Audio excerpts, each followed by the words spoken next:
sebetulnya akurasinya antara yang model lokal yang kita bikin dengan yang menggunakan tools dari OpenAI itu jauh lebih baik model yang kita kembangkan sendiri gitu.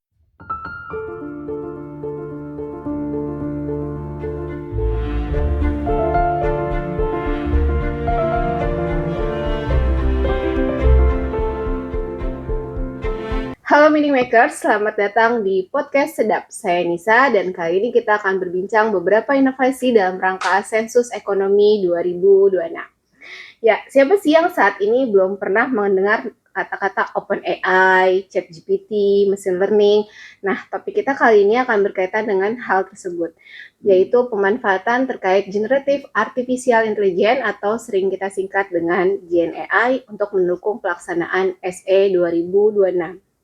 Inovasi yang kita bicarakan kali ini tidak terlepas dari kolaborasi di bawah tim Sekretariat Sensus Ekonomi 2026, yaitu tim Garda, dan kolaborasi dari beberapa direktorat, diantaranya Direktorat Analisis dan Pengembangan Statistik di tempat kita podcast saat ini, dan yang sebelah sana ada Mas Rendra dari Direktorat Sistem Informasi Statistik, dan di tengah kita hadir Mbak Al-Fatihah Reno Maulani Nuryaningsih Sukri Putri Munaf dari Direktorat Pengembangan Metodologi Sensus dan Survei. Yeay. Akhirnya gue hafal Mbak nama lo. Oke.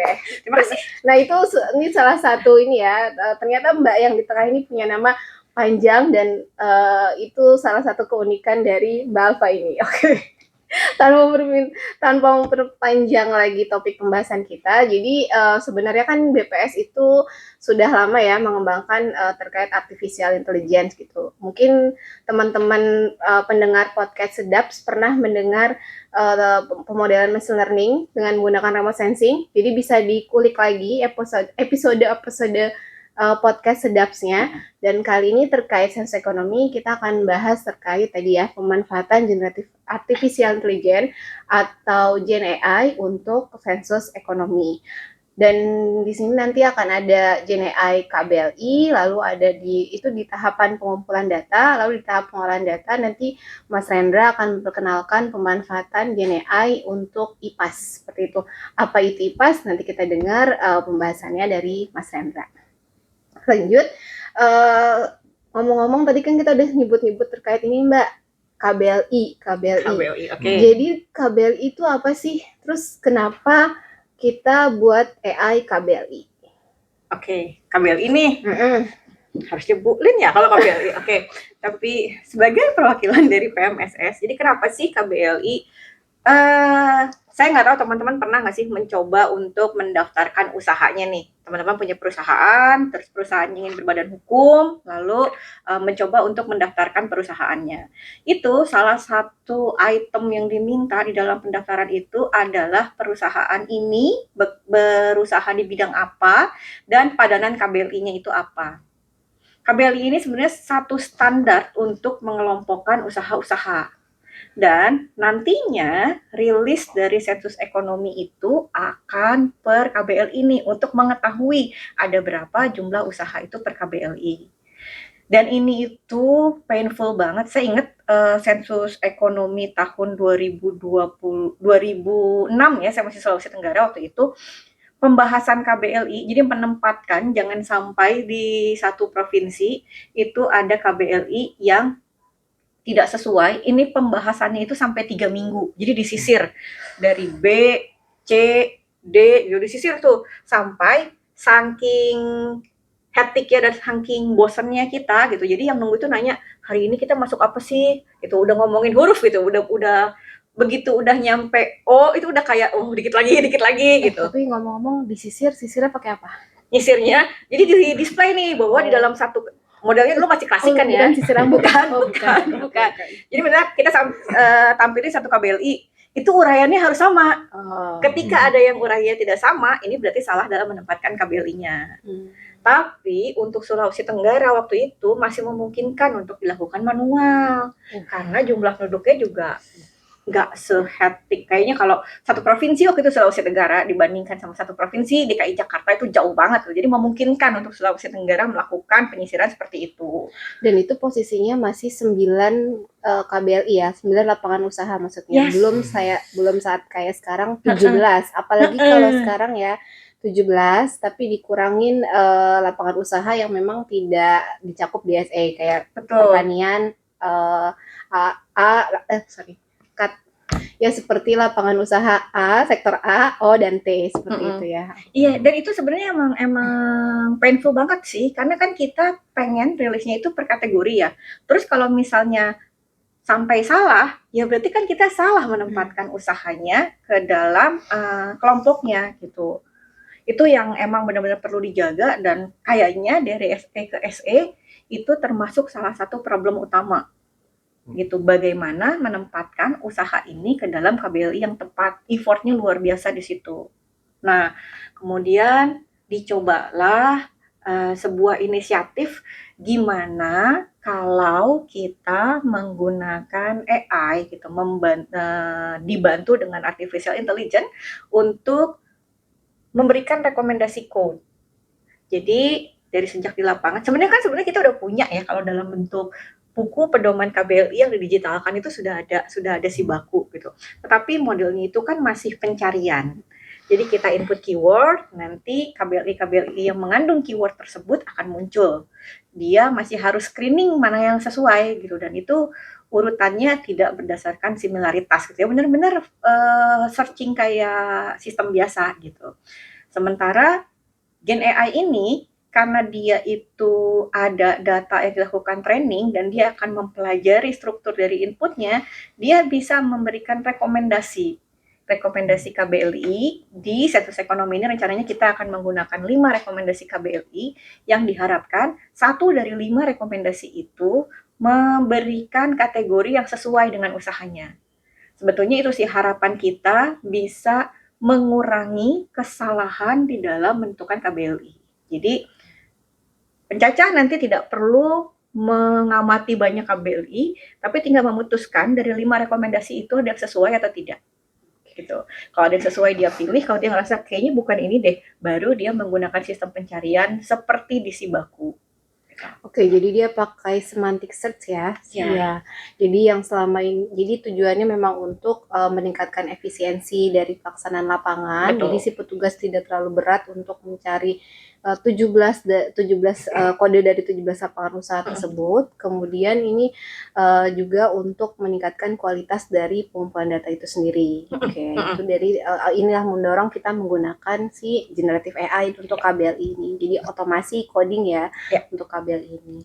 Tadi kan udah dijelasin ya Mbak, kayaknya proses untuk pembuatan KBL ini tuh kayaknya lama, apalagi yang terlibat itu bukan hanya 9 KBLI lagi, yang terbaru malah jadi 17, apalagi nanti dengar-dengar mau akan ada nih KBLI 2025 katanya kan. Sedang. Oke, jadi nanti di SE 2026 kita udah pakai KBLI 2025 ya. Betul. Yang nanti lapangan usahanya akan tambah banyak atau sedikit Mbak? Tambah banyak pastinya, karena dibuat yang baru itu karena ada yang KBL-nya belum ada kan. Jadi pastinya tambah banyak, tapi seberapa banyak ya kita tunggu aja rilisnya. Oke. Berarti kan proses pembuatan ini masih pakai KBLI yang 2020. Nah, dalam proses pembuatannya ini ada tantangannya nggak sih Mbak untuk sampai jadi generative AI KBLI? Oh, banyak dong. Banyak. Jadi pertamanya kita itu tidak punya data training, karena SE ini tuh kayaknya SE pertama yang menggunakan 6 pertanyaan untuk mengidentifikasi lapangan usaha. Mungkin kalau lihat SE yang sebelumnya itu pertanyaannya nggak sebanyak ini ya, dan sebelum ini terbanyak variasi pertanyaan yang kita punya itu adalah 3 pertanyaan di Sakernas. Jadi kayak kita mau menggunakan 6 pertanyaan, tapi kita nggak punya inputnya, karena yang 3 pertanyaan Sakernas ini pun tidak bisa dipisahkan dengan 6 ini, karena 6 ini sifatnya itu saling melengkapi. Kita udah sempat coba tuh waktu itu gimana supaya bisa memanfaatkan data training yang dari Sakernas ini untuk provide kebutuhan SE gitu. Nah, kita sampailah kebutuhan, kayaknya kita perlu nih data training nih gitu, karena kayaknya kalau tanpa itu nggak bisa juga gitu ngebangun modelnya. Oke, disampaikan. Tapi waktu itu karena yang ngerjain cuma teman-teman pusat doang, kita cuma bisa mengumpulkan seribuan ya, Iya, seribuan 1000 KBLI gitu KBLI. pas awal. Dan itu kayak akurasinya tuh jelek banget, yang akurasinya itu cuma 60%. Di 5 rekomendasi itu 60%. Itu bahkan kalau 60% tuh kitanya juga merekomendasikan males kan ya, karena kayak dari 10 kali percobaan, itu 6-nya benar, 4-nya salah. Kalau lagi hoki, karena nggak selalu begitu kan ya, itu kan average mungkin kalau 100.000 orang yang nyoba gitu akan dapatlah segitu. Bisa jadi ada yang sial banget gitu dari 10 kali nyoba itu nggak ada yang bener. Cuman ya Pemtinggannya salah. gitu ya. Jadi kayak duh ini gimana ya, kami tidak confidence enough. Sebenarnya waktu itu kayak pengen ya udah kita kayak coba bikin beberapa skenario gitu, tetapi ada request gimana kalau kita cobain tambah data trainingnya, memperbaiki akurasi modelnya atau tidak gitu. Ya udah deh, oke kita coba dulu. Jadi sebelum memutuskan apakah proses automatic coding ini akan dipisah atau tidak, gitu, akan dipindah atau tidak, tahapannya di mana, kita coba dulu tambah data trainingnya untuk melihat jika ditambah data trainingnya, ini modelnya menjadi lebih baik atau tidak gitu. Kemudian keluarlah rekomendasi surat permintaan data training ke daerah yang pertama. Waktu itu masih dalam Excel ya, jadi kayak KBLI sama Urayan gitu. Ya waktu itu kita pikir baik-baik aja tuh data trainingnya, karena setelah melalui pemeriksaan berlapis, jadi dari daerah itu kemudian lewat dulu ke teman-teman PJK itu yang memang KBLI-nya bersesuaian dengan fungsinya gitu, terus berlapis nyampe ke kami. Udahlah kita bangun data training berdasarkan data itu gitu, terus kita coba bangun build modelnya. Lumayan meningkat akurasinya waktu itu ya sampai 90%-an gitu untuk 5 rekomendasi. Kalau itu kan udah meyakinkan untuk digunakan. Sampai kemudian kita menemukan bahwa di data training itu ternyata ada yang KBLI-nya tidak ada di KBLI 2020. Ini kenapa bisa begini gitu. Cuman kita coba, ini kenapa ya? Kok bisa dia keluar gitu KBLI yang bukan dari 2020, dia dapat itu dari mana gitu. Karena nggak mungkin juga kan mau ngarang-ngarang KBLI sendiri, capek gitu. Ternyata setelah kita mencoba googling dengan keyword-keywordnya, Gemini menjawab dengan hal yang sama. It means salah satu pihak nih, nggak tahu yang mana, ada yang menggunakan AI either untuk generate KBLI-nya atau untuk meriksa KBLI-nya.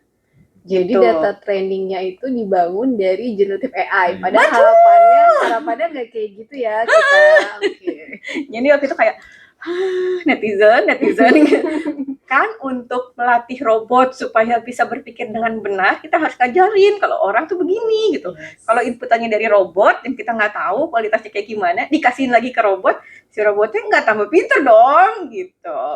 Nah jadi berangkat dari situ sebenarnya kayak PR. Oke, berarti nih BPS perlu punya nih etika penggunaan AI di dalam pekerjaan itu seperti apa. Itu sekarang sedang dalam tahap perancangan gitu seperti apa, tetapi itu juga yang ngebuat nggak bisa nih kayak gini gitu. Ini kalau kayak gini nanti itu kan akan mempengaruhi juga ya kualitas data yang kita pakai, itu akan mempengaruhi bagaimana cara dia menerjemahkan model gitu. Itu kenapa even kita confidence, kita coba lagi tapi kali ini dengan pendekatan yang berbeda. Kalau dulu kan emang sangat mudah untuk mengenerate ya, karena formatnya Excel kan, jadi kayak tinggal upload aja itu file, prompting, terus keluarannya udah dalam bentuk deretan file juga. Dan mungkin karena ada beban satu orang harus sekian, satu orang harus sekian gitu, jadi kayak ya udah gampangnya gini aja. Sekarang kayak pendekatannya kita bedain, kita pengennya akurasinya gitu. Jadi tidak harus banyak gitu, tapi akurat, dan itu memang kayak cara orang menuliskan satu KBLI. Dan sebenarnya kemarin kita udah explore juga ya dari data training yang masuk, udah kelihatan gitu bahwa tidak selalu ketika teman-teman memilih bahwa ini nggak ada di Gen AI gitu, terus memutuskan KBLI yang lain, itu bahkan teman-teman juga tidak yakin gitu. Jadi ada beberapa itu tabulasinya itu adalah ada rekomendasi Gen AI, terus teman-teman tidak memilih itu dan memilih sendiri, tapi ketika ditanya apakah yakin dengan KBLI yang dipilih, tidak juga. Jadi part-part ini nanti yang akan sedang diperiksa oleh PJK gitu untuk oh ya ini sebenarnya KBLI-nya gimana gitu. Dan sebagian besar sih sudah satisfy gitu kalau ngelihat ya, jadi kayak memilih rekomendasi dari KBLI terus yakin dengan pilihan dari rekomendasi GNI-nya gitu.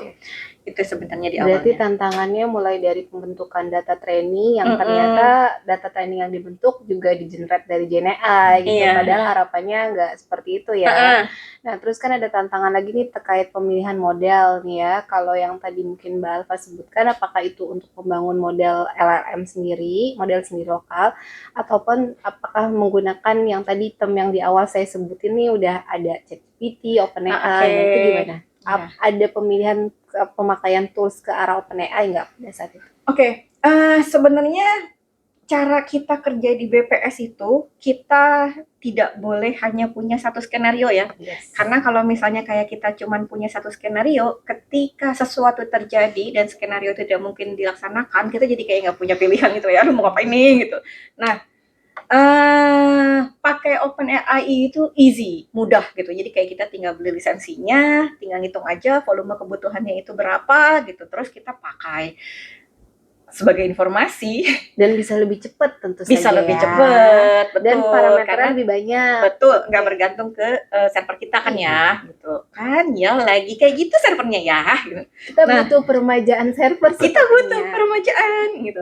Nah, cuman kemarin uji coba yang hanya beberapa hari itu, yang dari beberapa September sampai sampai akhir Agustus. Ya, tapi ini ceritanya belum selesai gladi bersihnya loh. Iya, maksudnya ini uji coba yang tapi kan yang masifnya kan yang uji coba KBLI itu ya. Itu kayak dibuka 4 hari, kita cuman ya 4 hari kita buka.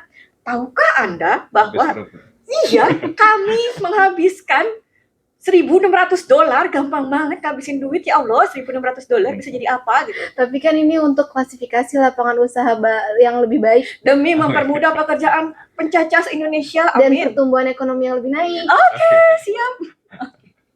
Baik, tapi itu jadi kayak ya sebenarnya bagus juga. Jadi kayak kita ini berarti kalau misalnya ada sekian banyak orang yang melakukan pencarian, kita punya sekian banyak token yang dicari dari periode tertentu ke tertentu, akan mempermudah kami untuk menghitung kebutuhan saat 2026 itu nanti seperti apa. Tapi sepertinya bukan cuman yang di depan ini, teman-teman juga nonton dong RDP-nya BPS dengan DPR seperti apa, bahwa si sensus ekonomi ini anggarannya masih kayak iya enggak. Nah, begitu nggak ada duit kita mau ngapain? Kalau kita hanya bergantung terhadap lisensi itu, terus ternyata kita nggak punya duit, kita mau ngapain gitu? Tahu kan kalau pegawai BPS itu punya moto tidak ada rotan akar pun jadi gitu. Jadi kayak kita tetap harus bisa deliver walaupun kita nggak ada support gitu. Jadi kita cobalah membuat model lokal sendiri, di mana sebenarnya model ini juga bergantung dengan GPU. Tapi asumsi positifnya kita bisa dapat di PDNS yang ada GPU-nya. Bismillah ya, doain. Atau opsinya penambahan kapasitas server kita untuk pembangunan pusat komputasinya juga disetujui gitu. Jadi kita cobalah anggap aja skenario itu bisa jalan, karena even kita nggak bisa bikin pusat komputasinya di kita masih bisa request sama Komdigi di PDNS. Bedanya cuman kalau di pusat komputasi kita sendiri, pengelolaannya pasti cuman di kita kan, kita pegang sendiri. Kalau ada masalah kita lebih cepat troubleshootingnya dibandingkan kalau kita pakai di PDNS. Ini kalau ada apa-apa harus lewat mereka dulu gitu untuk troubleshootingnya. Nah, karena itulah kita coba build model sendiri, kita bangun LLM sendiri. Maksudnya apa? Kalau kita nggak bisa dapat funding yang ini karena lumayan ternyata resource-nya, dan kayak ya udah itu kan pay as you go ya. Jadi kayak jejak-jejaknya pun nggak akan ada nih nanti. Pokoknya habis aja dipakai gitu. Dibanding kalau kita beli aset, selesai kegiatan ini kita masih bisa pakai buat yang lain kan. Jadi kayak model lokal yang kita lebih panjang dengan yang menggunakan tools dari OpenAI itu jauh lebih baik dan model yang kita kembangkan sendiri. Sebetulnya dari data training yang kita punya ini, akurasinya antara yang model lokal yang kita bikin dengan yang menggunakan tools dari OpenAI itu jauh lebih baik model yang kita kembangkan sendiri gitu. Jadi ini juga cukup surprise ya, oh ternyata mungkin dalam konteks ini karena noise dari luarnya itu dibatasi ya. Tadi kan di awal kan ada ya yang jadi kalau misalnya nih kita pakai knowledge eksternal itu ya akan mungkin gitu tergenerate KBLI yang lama karena dia nggak bisa ngebedain ini KBLI mana gitu. Tetapi kalau kita bikin model lokal sendiri kan kita bisa batasin gitu bahwa knowledge-nya itu nanti ngambil dari sini ya gitu. Itu mungkin salah satu yang membuat kenapa hasil dari model yang kita bikin ini lebih baik. Tapi tadi bahkan uji coba kemarin pun teman-teman itu masih pakai yang OpenAI gitu karena banyak experience yang pengen kami dapat kayak tadi ini sebenarnya kita butuh kapasitas berapa sih gitu in case karena tetap aja semahal-mahalnya beli lisensi ini lebih mahal kalau kita ngadain pusat komputasi sebenarnya. Jadi kayak kita kan harus punya beberapa skenario tuh. Kita tetap butuh data itu untuk simulasi nanti kita perlunya berapa. Kalau itu nggak ada ya udah berarti kan kita bisa go dengan model lokal kita sendiri gitu.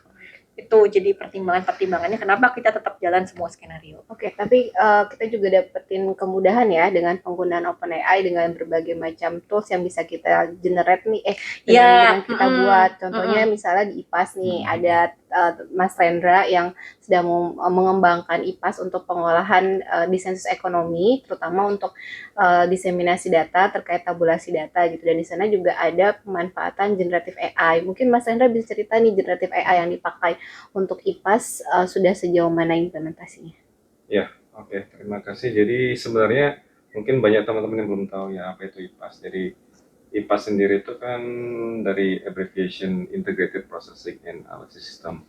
Jadi kalau misalkan di collection system kita sudah memiliki PASIF, di mana itu kita bisa mulai dari mendesain kuesioner, kemudian memasang rule validasi, kemudian di situ ada data collection, kemudian monitoring juga di situ. Nah, after collection di lapangan, tentu kan data akan dikirimkan ke pusat ya, ke pusat data center. Nah, di pusat itulah nanti datanya itu kita olah. Nah, posisi IPAS itu di situ. Jadi kita bisa melakukan analisis, preprocessing sekaligus analisis dari data yang sudah dikolek di lapangan. Jadi seperti itu. Dan untuk terkait generative AI yang sudah diterapkan di IPAS sendiri, jadi kurang lebih sekarang itu ada ini ya dua visi besar yang sedang kita terapkan di IPAS. Yang pertama itu mungkin teman-teman beberapa daerah itu sudah ada yang mencoba, terutama di proyek untuk yang eksplorasi SEP, dan di pusat itu ada untuk proyek MBG, PMSE untuk penyusunan tabulasi. Untuk generative AI-nya sendiri itu kita membuat sebuah chatbot. Di situ tidak hanya bertanya tentang survei atau sensus itu, tapi di situ kita bisa melakukan eksplorasi terhadap metadata. Jadi kalau selama ini kan experience kita dalam melakukan analisis data, misalkan menggunakan party, misalkan anggaplah SPSS atau Stata, kita kan harus bolak-balik ya. Misalkan di BPS itu menggunakan B1R1, B4 301 itu ada apa sih? Kode-kode variabelnya ya.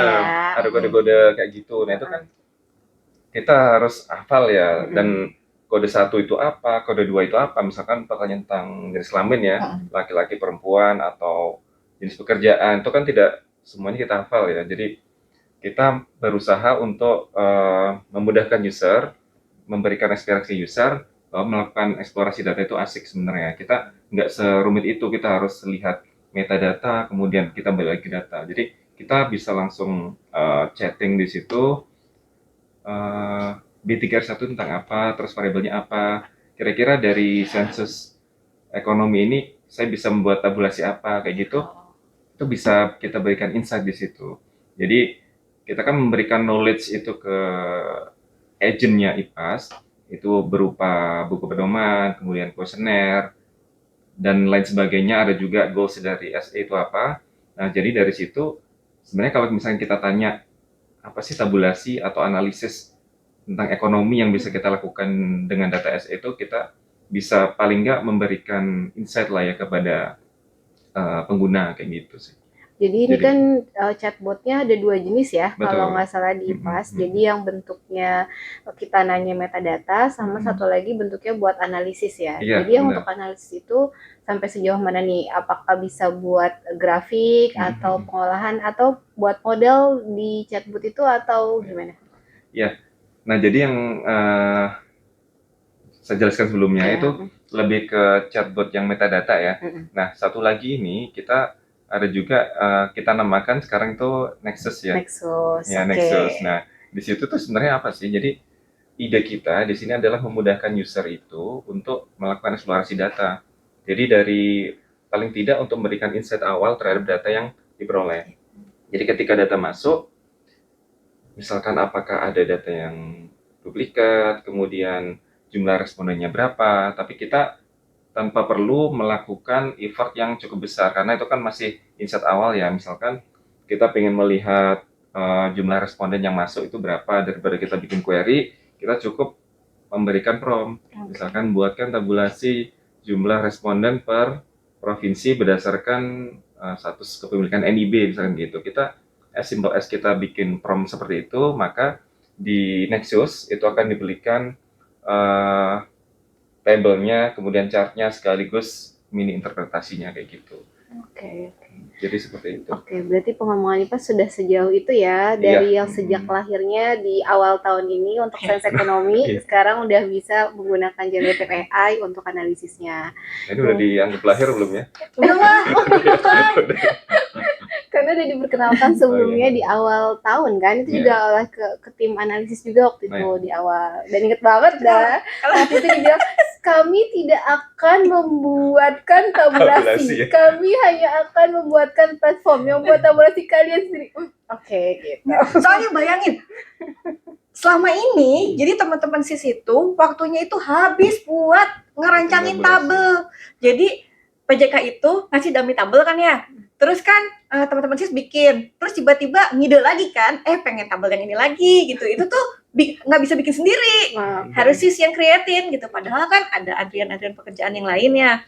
Sama sering banget tuh diceritain sama daerah, kok kita nggak punya sih akses ke data kita sendiri. Nah sebenarnya lewat IPAS itu soft tuh, karena closed loop-nya kejaga. Oke, benar. Sama sebenarnya kalau saya nih ya berharap dari IPAS nih ya, kan ini tuh ada satu kata yang kayaknya bikin orang daerah ngedengar langsung panas dingin, anomali. Iya nggak sih? Karena biasanya anomali itu nggak benerin satu variabel, tapi karena nggak dilihat kaitannya dengan variabel yang lain, ini bener yang lain. Gitu. Nah mudah-mudahan dengan IPAS sebelumnya ketika kita merumuskan bahwa oke ini anomali gitu, dia bisa memberikan rekomendasi variabel-variabel yang terdampak itu berapa banyak gitu, dan seandainya ini diubah dampaknya itu seperti apa gitu, supaya sebelum dieksekusi kita udah punya mitigasi-mitigasinya nih, mana yang oke ini kita terima, mana yang enggak. Itu jadi sesedikit mungkin pengambilan keputusan itu dikembalikan ke daerah gitu, karena sepertinya kalau udah lewat masa pencacahan ini juga pemeriksaan ke lapangan ini juga lumayan ya gitu. Jadi kayak bisa dilihat dulu lah anomali-anomali ini mana yang kemudian mau dieksekusi, atau bisakah variabel-variabel penjelas yang lain digunakan untuk melihat. Itu banyak lah yang bisa dilakukan sebenarnya. Oke, berarti pemanfaatan Gen AI di IPAS ini juga khususan untuk pengolahan sama diseminasi ya. Nah, untuk pembuatannya sendiri akan sedikit berbeda kan ya ketika untuk chatbot yang misalnya di landing page sains ekonomi. Ada tantangannya nggak waktu pas buat ini? Pasti ada tantangannya, nggak mungkin nggak ada tantangannya. Coba bisa ceritakan tantangannya gimana? Sebenarnya tantangannya ini sangat besar ya, terutama ini.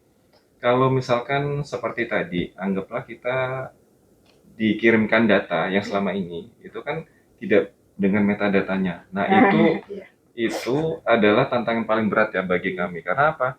Karena ketika kita melakukan eksplorasi data, robot kan nggak tahu ya. Dia anggaplah agentnya tuh nggak tahu konteksnya itu apa. Jadi meskipun sudah kita kasih datanya, kemudian kita tanpa memberitahukan ini tuh datanya isinya apa, nah itu akan banyak mislead di situ. Nah terutama ketika kita melakukan eksplorasi data, misalkan tadi buatkan tabulasi ya.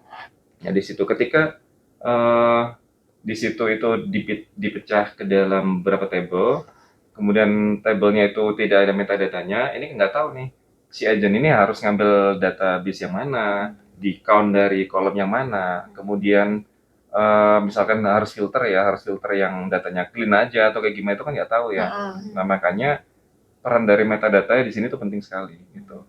Jadi selain dari metadata, di situ dari ini ya behavior user itu juga jadi tantangan dalam penyusunan agent di IPA sendiri, karena kita kan nggak tahu ya, mungkin dari sisi programmer, oh behavior user ini mungkin dari A kan ke B. Nah bisa jadi pemikiran orang lain itu ternyata dari D ke A kayak gitu kan, itu behavior masing-masing user itu akan beda. Nah kita paling tidak itu harus mencakup ini ya, secara garis besarnya itu harus kita cakup, karena biar kita mendirect apa yang sebenarnya mereka butuhkan itu ke goals yang sesuai kayak gitu. Karena ya meskipun tujuannya misalkan dari ini ya, dari rumah ke BPS pusat ya, bisa lewat mana Pasar Baru, Bisa naik bisa kereta, lewat bisa Depok dulu, mobil. bisa lewat mana-mana. Kamar gitu. terbang juga bisa. Juga bisa gitu. Ke Bandung dulu gitu ya. Nah, tapi kan ini ya paling nggak goals-nya itu sesuai, yaitu adalah tujuannya BPS pusat ya gitu. Jadi kita nggak misalkan tujuannya kemana kayak gitu. Nah, untuk mengarahkan ke situ itu harus ada semacam pet ke situ. Jadi dari sini ke sini dulu, sehingga tujuannya itu sesuai di situ. Jadi precise. Nah, salah satu tantangan juga ketika kita bekerja dengan AI itu kan salah satunya halusinasi itu. Halusinasi, Nah, itu benar, paling iya. common gitu ya kalau di AI itu. Makanya kita itu sangat menjaga itu, karena ketika kita sudah berbicara analisis data, kita salah mengambil kolom, salah memfilter data itu fatal akibatnya kayak gitu. Wah, sangat menjanjikan sekali ya IPAS ini, dan ini kalau dari bayangan saya ini akan sangat memudahkan teman-teman daerah dalam mengolah. Jadi kan di daerah itu kan banyak banget ya kerjaan. Iya. Kadang teman-teman itu nggak sempat itu untuk melihat ini metadatanya apa, ini dibuat apa ya gitu. Jadi ketika dia menanya nih di IPAS, misalnya saya memiliki variabel A, B, C gitu, buatkan tabulasinya, dan dari sana saya dapat insight apa. Nah itu bisa di-provide dengan IPAS tadi ya, di menu Nexus gitu. Itu udah jadi keren banget sih, jadi lebih meningkatkan efisiensi dan kesehatan pegawai BPS. Kesehatan mental. Nah berarti ini kan butuh pengembangan lebih lanjut ya. Oke. Iya. Nah ini kita juga masih bergantung pada OpenAI. Semoga nantinya kita bisa buat sendiri gitu ya dengan bahasa dengan LLM kita yang kita bangun develop sendiri. Karena nanti kita butuh juga nih pengembangan AI BPS Lindo gitu. Nah terkait ini kira-kira harapannya nih dari Mbak Alfa dan Mas Rendra sendiri terkait pengembangan harapannya untuk pengembangan AI di BPS itu seperti apa? BPS secara keseluruhan berarti ya? Iya, secara keseluruhan. Nah, ini sebenarnya kemarin tuh sempat, jadi sekitar bulan setelah tahu nih BPS bikin Haki bikin chatbot kan ya untuk SE gitu. Saya ada kali kayak 10 kabupaten gitu ya, Mbak apa cobain chatbot kami dong gitu. Ada yang di WhatsApp, ada yang di Telegram gitu, ada pokoknya semua minta cobain chatbot gitu. Terus saya nanya ini powered AI, iya gitu. Terus langsung yang kepikiran, ini ada 10 orang ngerjain hal yang sama sebenarnya, cuman beda casingnya doang, yang jadi kabupaten ini, provinsi ini gitu. Kenapa sih nggak bareng-bareng gitu? Karena pasti akan melewati jalan ninja yang sama. Ingat kita ngurusin bayi chatbot itu kayak gimana ya, ngajarin dia untuk memberikan respon yang baik gitu. Yang walaupun misalnya belum benar, tapi paling nggak baik dulu gitu. Jangan sampai dia mencoreng reputasi instansi, itu nggak gampang ternyata gitu. Jadi mikir di sini 10 orang sayang banget ya gitu ngerjain hal yang sama, kenapa nggak kita bareng-bareng develop, ntar udah jadi silakan di rebranding gitu, mau jadi kabupaten apa, provinsi apa gitu, tapi setidaknya mikirnya itu bareng-bareng. Belum lagi kalau ngerjain sendirian, begitu ngadepin bottleneck mungkin kan nggak punya teman diskusi ya gitu. Itu yang bikin kemarin untungnya direktur DAPS juga kayaknya punya ide yang sama gitu. Jadi gimana kalau kita bikin kolaborasi nih antara pusat sama daerah gitu untuk pengembangan AI ini. Ada kebutuhan apa aja, kita coba buat dulu mana yang perlu didahulukan gitu, terus nanti dikerjain bareng-bareng. Produk jadinya nanti bakalan kayak apa, ya anggaplah ini open source-nya BPS gitu ya, jadi boleh di rebranding dengan wilayahnya masing-masing. Harapannya kalau kayak gini mudah-mudahan pimpinannya juga nggak resisten gitu dengan keterlibatan teman-teman, dan ada juga kepastian untuk teman-teman untuk bisa terlibat di dalam proyek ini, karena ini jadi inisiatif resmi gitu. Dan harapannya semakin mendorong untuk pembaharuan infrastruktur di BPS ya. Betul. Sepertinya karena kayaknya kalau nggak punya GPU nggak bisa jalan gitu. Maksudnya jalannya mungkin pengennya secepat kilat, tapi ini mungkin masih sejalan tapi seusaha jalannya gitu ya. Kayak baru belajar jalan. Gimana kalau dengan Mas Rendra harapannya? Ya sebenarnya kalau lihat perkembangan AI khususnya di BPS ya, sebenarnya ide-ide dari teman-teman daerah itu juga nggak kalah keren ya. Teman-teman daerah itu banyak sekali inovasinya. Gimana mereka itu memanfaatkan AI itu untuk mempermudah pekerjaan mereka, terutama yang langsung kayak istilahnya bersinggungan dengan masyarakat responden gitu loh. Gimana biar kerjanya lebih efektif kayak gitu kan. Nah maka dari itu saya sangat setuju dengan yang dikatakan Mbak Alfa. Seharusnya tuh kayak ada semacam kolaborasi ya antara pusat dengan daerah, karena membuat kita nggak usah reinvent the wheel kan gitu loh. Kita kalau misalkan sudah ada yang pernah merasakan susahnya di awal-awal ya kita ini aja reuse the knowledge gitu. Kemudian update kayak gitu, terus improve. Jadi perkembangan dari yang kita buat itu akan akselerasinya akan lebih cepat kayak gitu dengan kolaborasi dengan daerah gitu. Karena banyak juga potensi-potensi teman-teman daerah itu yang mungkin belum terekspos gitu ya. Kita berusaha untuk memberikan ruang lah ke teman-teman daerah gitu untuk berkolaborasi gitu. Kan pemikiran kita beda-beda gitu ya, dan akan lebih unik dan akan lebih sangat terinovasi kalau memang bisa nyentuh kebutuhan user juga sebenarnya. Apalagi kalau teman-teman di daerah itu kan usernya langsung ke Pemda gitu ya. Kalau misalnya mereka bisa menyediakan kebutuhan Pemda akan lebih bagus gitu ya. Jadi engagementnya BPS juga akan lebih baik lagi gitu kan dengan adanya kolaborasi antara pusat sama daerah dalam pengembangan generatif AI ini. Nah, terus ini mungkin karena udah banyak ya platform-platform AI kayak Gemini, terus kemudian ada OpenAI, terus banyak penggunaan misalnya Perplexity untuk yang pembuatan otomatis PowerPoint kayak gitu. Ada tips nggak sih buat teman-teman nih pendengar podcast Sedap gitu ya dalam pemanfaatan platform-platform AI itu? Tips ya. Kalau saya sebenarnya gini sih ya, teknologi itu emang sudah seharusnya membantu kita, ya.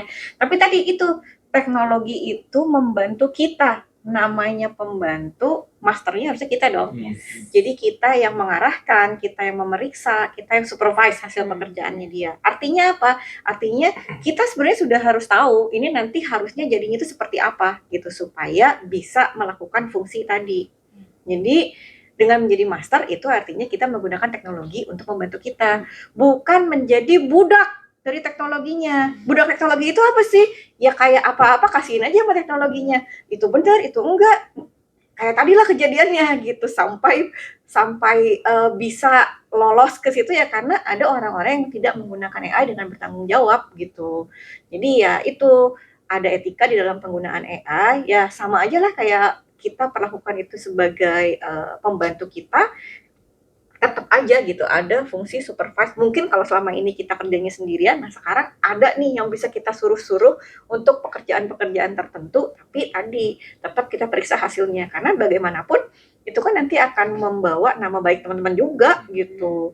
Jangan sampai nggak ada masalah gitu bahwa itu dibantu dengan AI, tapi pastikan bahwa hasilnya itu benar karena AI juga bisa salah. Itu AI kita bisa salah. IPAS ya, di IPAS ada tuh AI itu bisa salah gitu. Apa ingat gitu.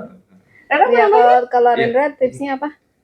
Ya, tadi sebenarnya betul ya Mbak ya. Jadi sebenarnya kita dengan adanya AI ini itu tidak menggantikan peran kita sebagai masternya ya. Kayak gitu. Ya nggak jadi kayak Terminator ya. Gitu. Dikalahin sama robot. Dikalahin sama robot gitu. Nah, dengan adanya AI ini itu bisa meningkatkan produktivitas kita yang awalnya dulu teman-teman programmer itu harus mencari bug itu dalam waktu 1 minggu, mungkin sekarang mencari dengan waktu hanya 2 atau 3 menit udah ketahuan gitu. Nah kayak gitu tuh yang bisa meningkatkan produktivitas teman-teman, tapi tidak serta-merta kita menyerahkan sepenuhnya dengan AI. Karena kembali lagi ke tadi, karena AI tidak selalu benar, nah kita harus selalu check and recheck gitu kan. Optimize query juga lebih gampang nggak sih? Iya, kayak kalau dulu kan kita udah tahu nih strukturnya, tapi kayak ini kayaknya query-nya masih kelamaan, itu kan bingung ya mana yang perlu dioptimize gitu. Kayaknya sekarang Kalau optimis ini kan lebih ngomongin bahasa pemrograman ya. Heeh. Kalau di analisis kayak cari bahan literatur itu jadi lebih gampang dan lebih efektif sih. hati-hati tapi Iya, beneran ada kadang- nggak resource-nya? Iya, benar. Itu dia tips ya. Jadi kalau misalnya udah dikasih perlu validasi kan. Jadi tetap aja ketika kita minta cariin literatur dikasih link kita cek dulu linknya, jangan langsung diambil aja gitu. Iya, sama itu sangka jurnalnya ntar kayak waktu itu ada Agnes Monica nulis jurnal gitu kan, jadi harus Iya. diperiksa lagi. Nagita Slavina nulis Betul. jurnal. Siapa tahu aja namanya beneran Nagita kan. Tapi Ya bisa kita jadi cek sih, dulu bisa jadi sih. Oke, berarti emang banyak kita dalam menggunakan generatif AI ini perlu bijak ya. Iya. Jadi Yes. tidak serta-merta langsung dipakai, tapi juga perlu divalidasi dan Betul, kita betul. bisa menempatkan posisinya tuh sesuai dengan tempatnya ditempatkan gitu. Misalnya kayak tadi mungkin untuk yang pemrograman gitu, jadi dia pakai untuk bisa mengoptimalisasi bahasa pemrogramannya gitu ya. Tadi untuk query ya, dioptimalisasi seperti apa. Sama buat Nah. dokumentasi bagus tuh dia. Jadi bisa struktur kita udah jadi nih ya, suruh dia rapiin, tambahin komen atau apa gitu supaya kalau orang lain mau nerusin dia bisa paham gitu Oh struktur iya program. itu Iya. banget, soalnya itu yang Iya. paling dihindari gak sih sama Iya, programmer beneran. programmer Mending untuk bikin membuat ulang dokumentasi daripada benerin daripada programnya membuat orang. dokumentasi ya bener. Oke, berarti emang banyak banget. Jadi justru tadi dari diskusi kita ini bisa membuat ide ya buat teman-teman memanfaatkan Iya. OpenAI itu untuk apa gitu ya. Apa sih? Nah, itu juga jadi sebenarnya kita bukan maksudnya untuk promosi OpenAI tapi emang kita enggak sih. Kebetulan yang kita pakai itu. ya. Sebenarnya masih bisa pakai Gemini juga, tapi kita mungkin belum ekspor banyak dipakai Gemini, tapi mungkin ada teman-teman nanti dari pendengar podcast Sedap sini yang sudah pakai Gemini, terus kemudian ataupun yang pendengar ini dari BPS Lindo pernah pakai itu dan mau join juga di pengembangan AI BPS itu bisa banget ya. Mbak Alfa gimana kalau dari Mbak Alfa caranya untuk join di pengembangan AI BPS? Sekarang belum ada ininya sih, belum. Ini kita baru mau buat surat nih, notif gitu ke eselon 2 masing-masing sampai tingkat eselon 2 dulu gitu ya, bahwa ada inisiatif ini gitu dan dipersilakan untuk bergabung, tetapi nantinya ada kayak sprint yang harus diikuti karena kita punya target pengembangan. Jadi ini bukan, kalau saya bilangnya bukan knowledge sharing biasa ya, jadi kayak bootcamp gitu, karena harapannya ada produk yang bisa rilis gitu dari inisiatif ini. Tujuannya apa? Tadi di awal udah saya sampaikan juga gitu, bahwa kita punya talent banyak nih, gitu. Jangan sampai ruang dan waktu membatasi inisiatif kolaborasi ini gitu. Jadi ini kan sebenarnya yang sesuatu yang bisa dikerjakan di mana saja, dan dengan ini harapannya teman-teman di daerah bisa punya kesempatan juga untuk membangun aplikasi yang berskala nasional gitu. Karena beda loh ngurusin aplikasi yang skalanya nasional sama yang lokal itu lumayan banget bedanya gitu, karena kita akan berhadapan dengan request yang banyak banget dan gitulah gitu. Anggaran yang harus kita pertanggungjawabkan juga. Betul. Iya. Dan lain-lain nanti kita bagi semua tipsnya ketika timnya udah dibentuk ya. Bisa bulan ini? Kalau bulan ini kan kita cobanya dengan knowledge sharing yang dari masih series knowledge sharing. Jadi dari Direktorat Analisis dan Pengembangan Statistik dari DAPS itu baru menyebarkan form setelah knowledge sharing itu. Kira-kira di satkernya masing-masing itu sudah memanfaatkan AI atau belum dan sampai sejauh mana gitu. Nah dari situ mungkin nanti kita kumpulin dulu ide-idenya. Nanti kan waktu itu kalau nggak salah Mbak Alfa juga udah ngumpulin dari grup teman-teman Prakom kan, ya, teman-teman Prakom. Nanti rencananya itu akan di-matchingkan dulu. Nanti mungkin setelah itu kita panggil beberapa untuk presentasi atau dan mungkin beriringan dengan surat dari eselon 2 tadi itu. Ya kita juga ini melihat inisiasi kita semoga juga didengar ya. Jadinya nanti bukan hanya dari bawah yang bergerak, tapi yang atas juga punya terkait mungkin mulai memikirkan terkait tata kelola pemanfaatan AI di BPS ini. Jadi nanti nggak harus cuman Prakom loh yang join di timnya, karena kan kita juga butuh bisnis analis, kita butuh juga seseorang yang memahami proses bisnis gitu. Yang jelas punya peran lah nanti gitu di dalam timnya gitu, bukan cuma yang pengen masuk nonton ngelihat ada apa sih gitu keramaian yang terjadi gitu. Enggak, kita pengennya benar-benar yang ikut aktif gitu di dalam pengembangan Gen AI di BPS gitu. Sangat informatif sekali, dan apa yang sudah kita diskusikan pada pertemuan ini ya, inovasinya untuk mendukung sales ekonomi, semoga pemanfaatan Gen AI KBLI yang nantinya akan menggunakan KBLI 2025 itu bisa berjalan dengan lancar. Terus Amin, ya Allah. Kemudian IPAS juga nantinya akan lebih banyak penggunanya dan bisa dimanfaatkan lebih masif lagi, dan ini juga bisa mendorong ini ya inovasinya BPS gitu. Betul. Dan bisa mendorong semoga ya tunjangan kinerja kita Amin, paling serius bagian sebelah situ. Oke, terima kasih Mbak Alfa dan Mas Rendra atas waktunya. Terima kasih juga kepada Meaning Makers yang sudah mendengarkan podcast Sedap. Sampai jumpa di episode berikutnya. Mari dukung bersama suksesnya SE 2026. Gapai mimpi dengan kolaborasi mencetak ekonomi Indonesia. Ini oke. Jadi kita gimana nih? Organik aja 1, 2, 3.